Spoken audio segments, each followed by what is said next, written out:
So, hello! May nakita na ba kayo Bini Johanna na card? So, eto pala, ano bang fake news ha?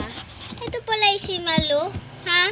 Eto pala si Colette, ha? Tas si Stacy, ang daming idol.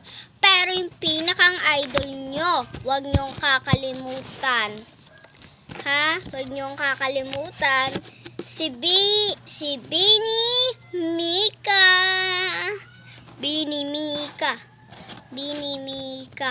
Mas maraming idol si Bini Mika.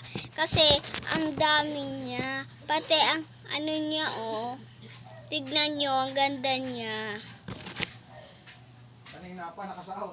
So ngayon guys, di muna ako magbablog ha. Ngayon lang to. Okay?